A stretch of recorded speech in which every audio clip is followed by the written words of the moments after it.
Alors, je préfère le dire tout de suite, cette vidéo risque de ne pas plaire à tout le monde. En tout cas, votre ego risque de fortement être touché.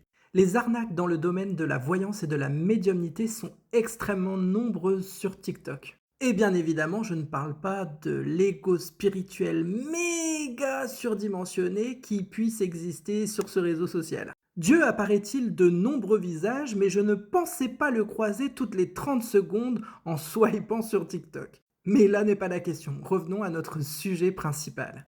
L'arnaqueur est-il vraiment fautif d'arnaquer les uns et les autres? Mhm.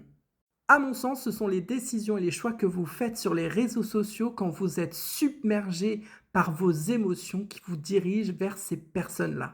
Le manque de discernement et de recul est alors constaté, vous amenant à choisir une personne qui vous répondra dans l'urgence et la rapidité. Et qu'est-ce qui alimente l'arnaque et son arnaqueur? C'est la rapidité et l'urgence absolue, activant ainsi la pression. Nous pouvons donc en conclure que si vous prenez le temps et le recul nécessaires avant de rentrer sur un live avec un hôte ou une hôte qui a un nombre de viewers et d'abonnés assez élevé, alimentant ainsi la fausse croyance que la quantité fait la qualité, vous pouvez vous extirper et ne pas rentrer dans le jeu de l'arnaqueur et ainsi tomber dans son piège.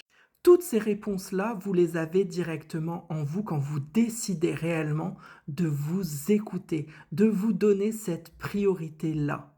Cette expérimentation est une leçon et un enseignement à recevoir. Donc, pas de culpabilité à avoir. Un jour ou l'autre, vous apprendrez de cet enseignement et ce schéma répétitif ne se représentera plus. Attention, pas d'amalgame, bien évidemment. Il y a des professionnels dans le domaine de la spiritualité, de la médiumnité, de la voyance qui ont un nombre de followers très élevé et qui font très bien leur travail, mais la plupart du temps, ce sont souvent les petits comptes qui ne sont pas connus qui vous offrent la meilleure réponse.